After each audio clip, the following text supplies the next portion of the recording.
성경 말씀을 봅니다. 시편 23편입니다. 구약 성경 818페이지 시편 23편 1절로 6절 교독합니다. 여호와는 나의 목자시니 내게 부족함이 없으리로다. 그가 나를 푸른 밭에 누이시며 쉴만한 물가로 인도하시는도다. 내 영혼을 소생시키시고 자기 이름을 위하여 의의 길로 인도하시는도다. 내가 사망의 음침한 골짜기로 다닐지라도 해를 두려워하지 않을 것은 주께서 나와 함께 하심이라. 주의 지팡이와 막대기가 나를 안위하시나이다. 주께서 내 원수의 목전에서 내게 상을 차려주시고 기름을 내 머리에 부으셨으니 내 잔이 넘치나이다. 내 평생의 선하심과 인자하심이 반드시 나를 따르리니 내가 여호와의 집에 영원히 살리로다. 아멘. 오늘은 하나님은 반드시라는 제목으로 말씀을 전합니다. 1번 보시죠. 읽습니다. 반드시 따를 것이다. 내 평생의 선하심과 인자하심이 반드시 나를 따르리니 내가 여호와의 집에 영원히 살리로다. 아멘. 시편 23편 6절 말씀입니다. 이 시편 23편은 다윗이 사울에게 쫓겨다니면서 그때 썼던 시입니다. 사울은 다윗을 죽이려고 약 10여 년 정도를 쫓아다녔습니다. 그리고 그 사울을 피하여서 다윗은 광야 가보면 사막입니다. 황량한 사막 위에 돌들 좀 있고 하는 아주 정말 그 황토빛 그 사막, 아무것도 살아갈 수 없는 그 광야를 안 다닌 광야가 없습니다. 이스라엘에 있는 광야는 다 돌아다니면서 그런 생활을 할 때, 그럴 때 쓴 시가 이 시편 23편입니다. 모든 것이 부족했죠. 부족했다는 표현도 부족하죠, 사실은. 절박할 정도로 없었죠. 편하게 누워 잠 잘 수도 없었고, 쉬지도 못했고, 어떻게 해야 될지 길이 보이지 않을 때였습니다. 10여 년을 그렇게 사는 겁니다. 어떻게 살아야 될지 모르고, 나를 죽이고자 하는 사람은 늘 나를 쫓아오고, 죽지 못해 사는 것 같은, 죽음과도 같은 그런 시간을 보냈습니다.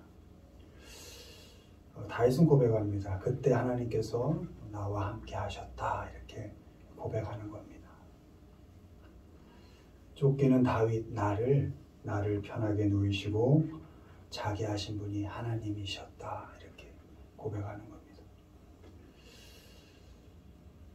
하나님께서 쫓기는 다윗을 누워서 자게 하시고 물을 먹여주시고 피할 길도 주시고 모든 것이 핍절하고 궁핍했지만 그런 시간이었지만 다윗이 부족함을 못 느끼도록 하나님께서 그렇게 만들어 주셨다. 이건 다윗의 고백인 겁니다. 1절에 보면 여호와는 나의 목자시니, 그 쫓겨다니는 형편 속에서도 하나님은 내 목자셨던 겁니다. 내 형편이 만족스러워서, 내 조건이 너무 좋아서, 상황이 자랑할 만큼 너무 훌륭해서 하나님이 내 목자가 아니라 참 죽지 못해 살아가는 그 10여 년의 그 참 핍절한 삶, 그 가운데서도 하나님은 나의 목자시다, 이렇게 고백을 했던 것이죠. 다윗은 알았습니다. 그 죽음과도 같은 시간에 함께 해주신 하나님께서 평생 동안 결국은 나와 함께 하실 것이다 라고 믿었던 것입니다. 평생 동안 나를 반드시 인도해 주실 것이고, 그 어려운 가운데서도 나를 돌봐주신 하나님께서 내가 어떤 삶, 어떤 조건에 놓이든 하나님께서 평생 동안 반드시 사랑으로 나를 길러 가실 것이다 라는 믿음이 있었던 것입니다. 여러분에게도 여러분이 어떤 형편에 있든지 하나님은 여러분의 목자십니까? 내 삶 가운데서 늘 하나님은 목자로 나와 함께 계십니까? 여러분 그런 고백을 하십니까? 매일의 삶 가운데 하나님은 내 목자이십니까?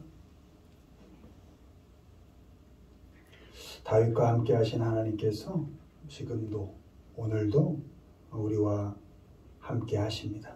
우리가 처한 형편과 조건이 좋아서도 아니고 어쩌면 우리의 됨됨이가 하나님의 마음에 들어서도 아닙니다. 그저 우리가 못날 때 우리를 자녀 삼아 주신 그 사랑의 하나님께서 지금도 여전히 나는 변한 것 없고 나는 못난 모습 그대로고 어쩌면 늘 죄 가운데 살아가고 도무지 잘하지 못하고 성장하지 못하고 인격 됨됨이도 이렇게 사람다워지지 못하고 그러나 그런 형편 속에서도 그 은혜의 하나님께서 사랑의 하나님께서 목자로서 나를 케어하시고 키워가고 계시다는 것입니다. 그것은 조건이 내게 있는 것이 아니라 하나님께서 세상 끝까지 너와 함께 하겠다 약속하셨기 때문에 우리는 약속을 까먹기도 하고 우리는 약속을 지키지도 못하지만 알고도 못 지키고 또 몰라서도 못 지키지만 하나님께서 약속하셨기 때문에 내가 반드시 너희와 함께 하겠다. 세상 끝까지 그 약속을 지금 지키고 계신 겁니다. 지금 너무 힘들어도 막 아파 쓰러질 것 같아도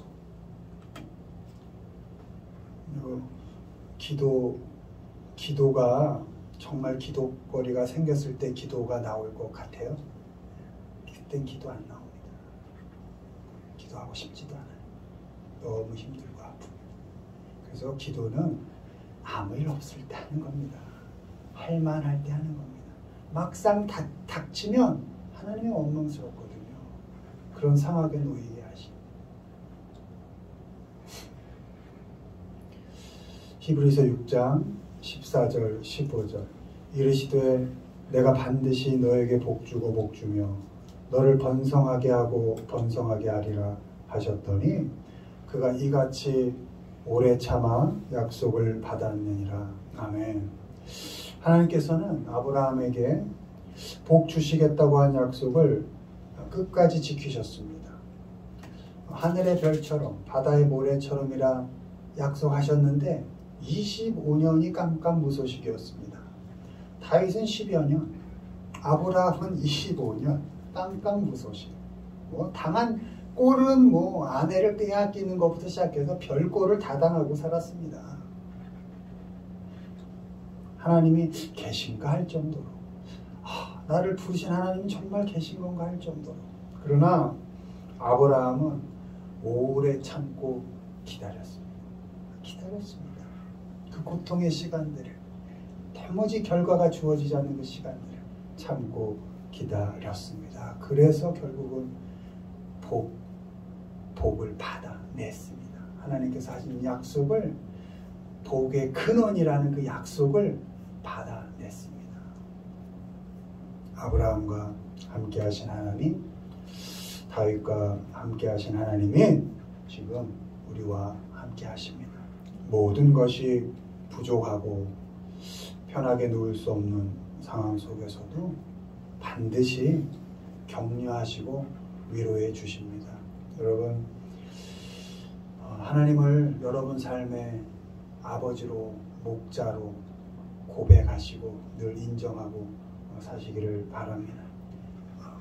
내가 감각하지 못할 때도 하나님은 우리와 계속 함께하고 계십니다.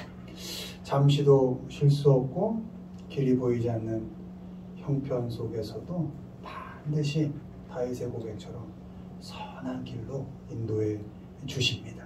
두려움과 고통 속에서 죽음과도 같은 그냥 지루한 매일매일, 이게 뭔가 싶은 그런 시간을 보낼 때도 하나님은 여러분을 선하게 사랑으로 열매 맺어가고 계시는 중인 겁니다.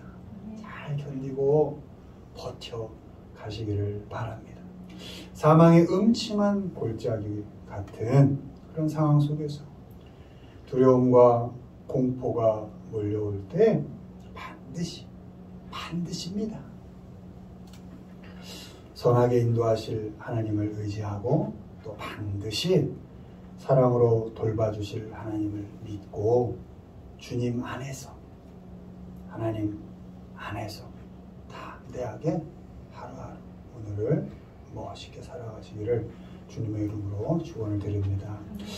두 번째 보시죠. 읽습니다. 반드시 거둘 것이다. 눈물을 흘리며 씨를 뿌리는 자는 기쁨으로 거두리로다. 울며 씨를 뿌리러 나가는 자는 반드시 기쁨으로 그 곡식단을 가지고 돌아오리로다. 아멘. 시편 126편 5절 6절 말씀입니다. 이 시편 126편은 지금까지 작자가 좀 불분명하다 이렇게 알려져 있습니다. 그러니까 작자 미상이다 이런 의미죠. 여기서 시인은 1절에서 3절까지 바벨론 포로에서 돌아온 기쁨을 노래하고 있습니다. 포로 생활에서 이제 해방이 되었으니까 한 70여 년을 포로 생활을 했거든요. 그래서 이제 그것을 해방되어서 고향으로 돌아온 것. 그것이 너무나 꿈 같다. 두 세대가 지나간 거잖아요. 70년이면. 꿈꾸는 것 같다. 너무 좋다. 이렇게 고백을 1절에서 3절까지 하고 있습니다. 그런데 고향에 돌아와 보니 정말 고향은 아무것도 없는 그냥 황무지 그 자체였습니다. 젖과 꿀이 흐르는 그 가나안 땅은 어디 갔는지 없어진 겁니다. 물도 흐르지 않고 다 사막으로 변해버린 땅에서 기쁨도 잠시, 양은 어디에서 기를 것이며 농사는 어떻게 지을지 엄두가 나지 않았던 것입니다. 해방된 건 너무 좋은데 이제 노예가 아니고 내 삶을 이제 멋있게 내 고향에서 살아갈 수 있을 기대로 왔건만 노예인 건 사막, 황량함 뿐이었습니다. 그런데 시인은 그럼에도 불구하고 주저앉지 않았습니다. 그 황량함 앞에서 불평하지 않았습니다. 원망하지 않았습니다. 그리고 핑계대지 않았습니다. 그리고 고백한 게 5절, 6절인 겁니다. 눈물을 흘리며 씨를 뿌리겠다. 여러분, 이게 답이 벌써 나와 있는 거거든요. 물도 없는데 무슨 씨를 뿌려서 씨앗을 맺겠습니까? 그 황량한 먼지 날린 흙바닥에 무슨 씨를 뿌리겠습니까? 근데 눈물을 흘리며 뿌리겠다. 이렇게 고백하는 겁니다. 왜요? 눈물을 흘리며 씨를 뿌리면 조건이 안 돼도 합리적으로 상식적으로 다 안 돼도 내가 눈물을 흘리며 씨를 뿌리면 반드시 하나님께서는 거두게 하신다는 겁니다. 상황도 안 되고 여건도 안 되고 아니 나도 준비가 안 돼 있지만 눈물을 흘리며 오늘 내가 뿌릴 씨를 뿌리면 그 악조건 속에서도 하나님은 기적적으로 열매를 거두게 하실 것이다. 어떻게? 반드시. 이런 믿음이 시인에게 있었던 것입니다. 울며 씨를 뿌리러 나가면 돌아올 때는 하나님께서 반드시 곡식단을 가지고 돌아오게 하실 것이다. 라는 그런 믿음이 이 시인에게 있었던 것입니다. 우리도 씨를 열심히 뿌려야 합니다. 다들 열심히들 뿌리죠. 다현이도 보면 토요일도 학원 갔다 밥 먹고 또 학원 가고 학원 갔다 밥 먹었다 그래갖고 이야 정말 그냥 눈이 시뻘게 져가지고 김밥 한 줄 먹고 가고 또 가면서 배달한 것도 하나 먹고 그냥 가고 뭐 이런 주중인 학교 생활에 뭐 또 공부에 야 정말 눈물을 흘리며 진짜 씨를 뿌리고 있는 거죠. 뭐 결론은 보이지 않지만 믿음이 있는 거거든요. 항상 우리가 안고 하나님이 열매 맺게 하실 거다 하고 늘 견뎌가자, 버텨보자 이렇게 얘기를 하는 것이죠. 얼마나 열심히들 지금 씨를 뿌리고 계십니까? 조건이 아닌 것 같고 사람들은 안 된다고 얘기하고 또 되겠어 해도 그 형편 조건 다 넘어서 하나님께서는 반드시 우리들이 뿌린 그 눈물의 씨앗에 열매를 맺게 하실 겁니다. 그런 믿음으로 힘들더라도 눈물을 흘리더라도 씨앗을 계속 뿌리시기를 바랍니다. 씨앗 뿌릴 만한 형편이 아니고 상황이 아니어도 하나님께서 반드시 거두게 하신다 라는 믿음을 가지시고 힘내서 씨를 뿌리시기를 바랍니다. 형편 핑계대지 않습니다. 어떤 형편에서도 하나님께서는 자라게 하시고 성장시키셔서 거두게 하실 것이기 때문입니다. 하나님은 어떤 분입니까? 무한하신 분이고 시간적으로는 영원하신 분입니다. 우리가 뭘 더하여서 영원에 얼마를 더하면 영원보다 크겠습니까? 무한에 무엇을 더하여야 무한보다 더 커지겠습니까? 하나님은 그 자체로 무한하시고 영원하신 분입니다. 하나님께서 하시면 안 될 일이 없는 겁니다. 우리의 기대와 생각, 판단, 환경 조건 넘어서서 하나님께서는 결론을 내리시는 분이십니다. 그러니 내 형편, 상황 핑계대지 마시고 잘하게 하시고 거두게 하실 것이다 라는 그 하나님을 믿음으로 살아가시기를 바랍니다. 다른 사람과 비교하지 않습니다. 그냥 내 모습 그대로를 너무 사랑해 주신 그 하나님, 나에게 가장 선한 방법으로 결국은 기쁨의 열매를 맺게 하실 것이다. 저 사람은 저 사람 방법대로, 이 사람은 이 사람의 방법대로, 나에겐 하나님이 나에게 가장 적합한 시간에 가장 적합한 방법으로 열매 맺게 하실 거니까 가까운 누구부터 먼 누구까지 결코 비교할 필요 없다는 것입니다. 왜? 하나님은 결국 내게 응답하실 거니까, 결국 열매 맺게 하실 것이니까 그저 내게 주어진 씨를 열심히 뿌리는 것입니다.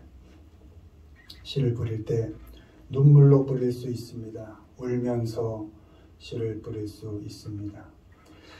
그러나 원망하고 포기하지 않습니다. 지금 사순절 기간이죠. 부활의 영광은 뭐 뒤에 오는 겁니까? 십자가 뒤에 오는 것이죠. 십자가 뒤에 부활의 영광이 오는 것입니다.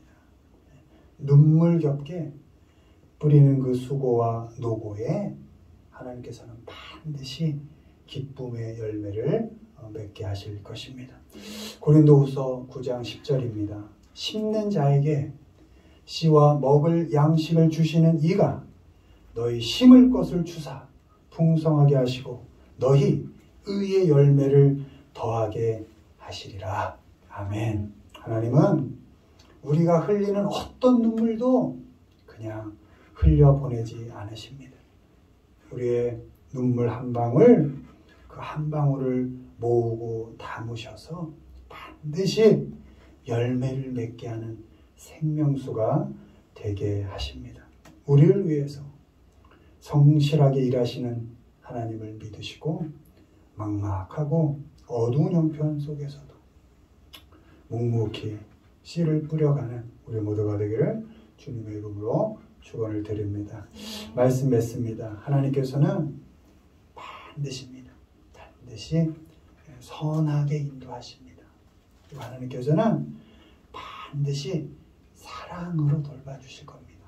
그리고 하나님은 반드시 여러분의 삶에 가장 적합하게, 아무리 롤러코스터를 타는 인생이어도 가장 적합할 때 반드시 열매를 맺게 하실 것입니다.